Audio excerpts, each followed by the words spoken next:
안녕하십니까? 대한민국 제향군인의 안보교수 장형령입니다. 향군 안보정론을 시작하겠습니다. 오늘은 한미 정상회담 결과에 대하여 알아보겠습니다. 지난 5월 21일 바이든 행정부 출범 이후에 한미 간 첫 정상회담이 있었습니다. 이날 회담 이후에 발표된 공동 성명을 보면 바이든 행정부의 새 대북 정책을 바탕으로 한반도의 비핵화 및 평화 체제를 위한 해법, 그리고 한미동맹 강화를 위한 새로운 대안을 모색하고 한미 미사일 지침이 종료되었다고 발표되었습니다. 또한 중국 견제를 위한 쿼드에 한국이 참여하는 문제와 한국의 신남방 정책과 미국의 아태 전략의 연계 문제에 대한 표현들이 들어있었습니다. 아울러 코로나19 백신 기술 이전을 통하여 한국에서 미국의 백신을 생산하는 등 백신 협력 강화 방안과 미국의 반도체와 배터리 공급망 강화를 위한 대미 투자 방안 등을 포함함으로써 한미 관계가 군사 및 안보 동맹에서 경제 및 기술 동맹으로 동맹 영역이 확장된 것을 알 수 있었습니다. 이번 한미정상회담 결과에 대하여 많은 분석과 의견들이 분분한데 오늘은 안보와 관련된 부분들을 살펴보도록 하겠습니다. 이번 한미정상회담은 보는 시각에 따라 다양한 평가가 나오지만 지금까지 발표된 의견들을 종합해보면 무엇보다 공고한 한미동맹 관계를 재확인했다는 것이 가장 큰 성과라고 할 수 있겠습니다.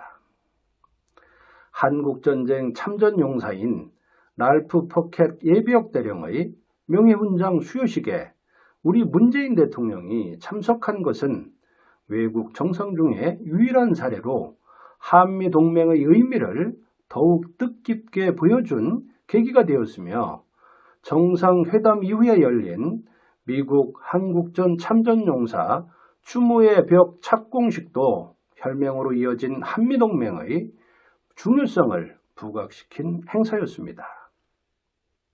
또한 한반도 평화 프로세스를 재추진하기 위한 동력을 확보했다는 점도 성과로 꼽을 수 있겠습니다. 대북정책에서 판문점 선언과 싱가포르 공동성명 등에 기초하여 북한과 대화에 나서겠다는 뜻을 한미 정상이 공감한 것에 의의가 있고 CVID 대신 시드로 표현한, 즉 완전하고 검증 가능하며 불가역적인 핵 폐기 대신에 완전한 비핵화로 표현함으로써 양국 정부가 북한과 대화 시에 운신의 폭이 넓어졌다는 평가입니다. 여기에 미사일 지침이 42년 만에 종료됨으로써 미사일 주권이 회복된 것은 향후 한국이 동북아 지역에서 주도적 역할을 할 수 있도록 국방력을 강화하는 데 기여할 뿐만 아니라 북한 핵 및 미사일 위협에 효과적으로 대응할 수 있게 되었다는 평가입니다.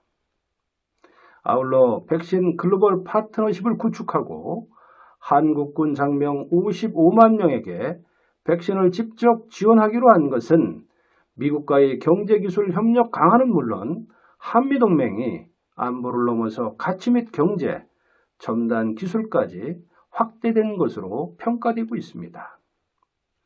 그러나 쿼드와 대만 및 남중국해, 북한 인권 문제를 공동성명에 포함한 것은 추후 부담 요인으로 작용할 가능성이 있고 백신 스와프가 포함되지 않은 것은 아쉬움이 있다는 지적도 있습니다. 한미 정상회담 이후에 미 정부 고위 당국자는 북미 정상회담은 미국이 문을 닫지는 않았지만 북한이 비핵화에 대하여 말이 아닌 가시적 조치와 이를 고려한 적절한 준비 후에야 가능하다고 말했으며 이 당국자는 한국의 쿼드 참여 문제에 대하여 쿼드에 참여시키기 위하여 한국에 어떤 압력도 없으며 지금 당장 쿼드를 확대할 계획도 없다고 밝혔습니다. 이어서 쿼드 참여국가가 다른 나라와 특정한 이슈에 대하여 협력하는 일은 가능하지만 한국은 한국이 원하는 것에 대하여 자신이 결정을 내릴 필요가 있음을 인정한다고 말했습니다. 또한 공동성명에서 대만 해협 문제에 대하여 중국이 한국에 보복할 경우 한국 지원을 위한 미국의 계획이 있느냐는 말에 이번 성명에서 대만 해협의 평화와 안정에 관한 우려는 특별히 새로울 게 없는 것이라고만 답변하면서 악의가 없는 성명에 대하여 보복하는 것은 터무니없는 것이며 미국과 한국은 어떤 사태에도 긴밀히 협력할 것을 보장한다고 밝혔습니다. 국내 정치권에서도 다양한 논평을 냈습니다.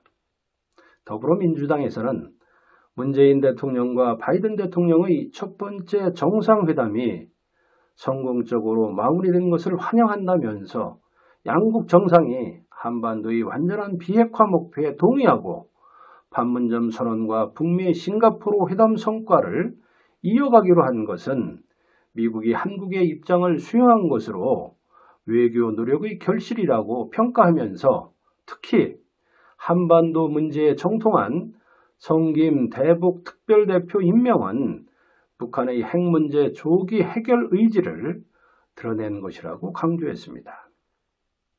또한 미국이 한국군의 백신을 직접 지원하고 양국이 포괄적 백신 파트너십을 구축하기로 한 것에 대해서도 인도 태평양 지역의 코로나19 종식을 앞당기는 글로벌 협력의 모범 사례라고 평가했습니다.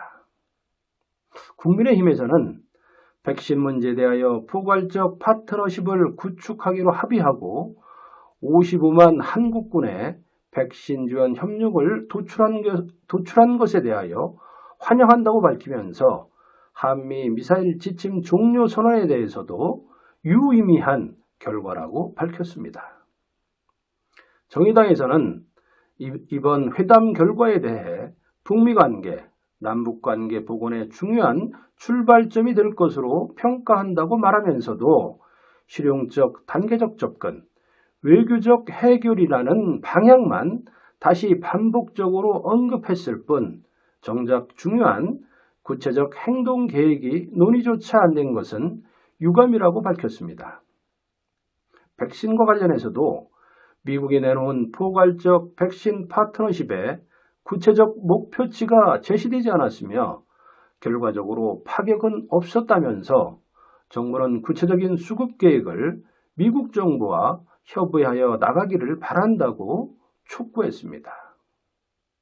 한편 북한은 한미 정상회담 공동성명에 대하여 현재까지 반응이 없으나 조만간 입장을 표명할 것으로 전망되며 중국은 24일 외교부 대변인 정례 브리핑에서 한미 관계 발전이 중국을 포함한 제3국 이익에 손해를 끼쳐서는 안 된다고 반발했습니다.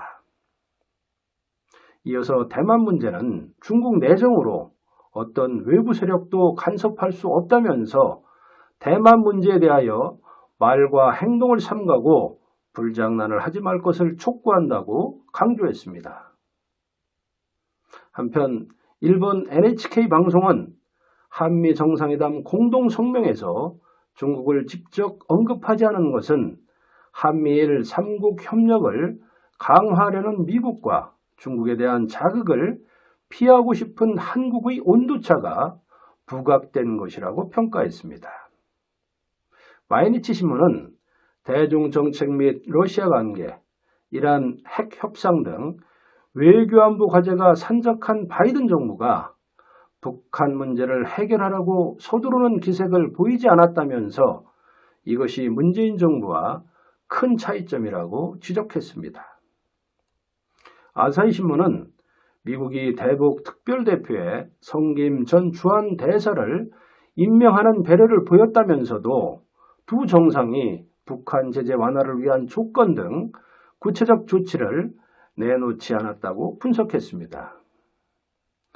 홍민 통일연구원 연구위원은 22일 연합뉴스에 한미 정상회담에서 판문점 선언과 싱가포르 공동 성명의 연속성을 인정한 것만으로 북한을 대화 테이블로 견인할 수 있을지 의문이라면서 북한 입장에서는 원론적 수준이라 매력 있는 제안으로 들리지 않을 가능성도 있다고 말했습니다. 스콧 스나이더 미국 외교협회 국장은 바이든 정부가 한국 정부에 코로나19 백신 및 반도체 등 공급망 재편과 기후위기 협력 등 관련 분야를 세분화하여 제시했다면서 이는 한국이 중국과 심하게 대립하지 않으면서도 미국과 협력할 수 있는 좋은 기반이 된다고 분석한 바 있습니다. 한편 북한은 여전히 코로나19 방역에 국가 역량을 집중시키면서 대외 교류에 몸을 사리고 있고 최근까지 김여정이 대북 전단과 관련하여 우리를 거칠게 비난하는 담화를 발표하는 등 당장 남북관계를 해소할 환경은 여의치 않은 상황으로 평가됩니다.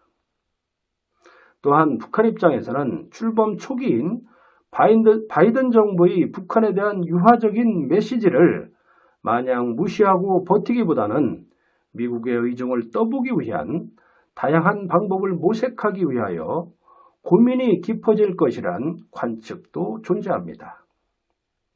한미 정상회담 이후에 토니 블링컨 미국 국무장관은 곧바로 외교적으로 비핵화 문제를 풀 것이라면서 북한의 대답을 기다리겠다고 했습니다. 이제 공을 넘겨받은 북한이 어떤 반응을 보일지 관심이 집중되고 있습니다. 힘의 논리가 지배하는 국제관계 속에서 한반도의 지정학적 위치와 세계 유일의 분단된 남북관계 하에서 국익을 실현하면서 국가 안위와 국민의 생명을 지키기 위하여 우선 조치해야 할 과제는 무엇인지 세심하게 따져보고 조치해야 할 것입니다. 감사합니다.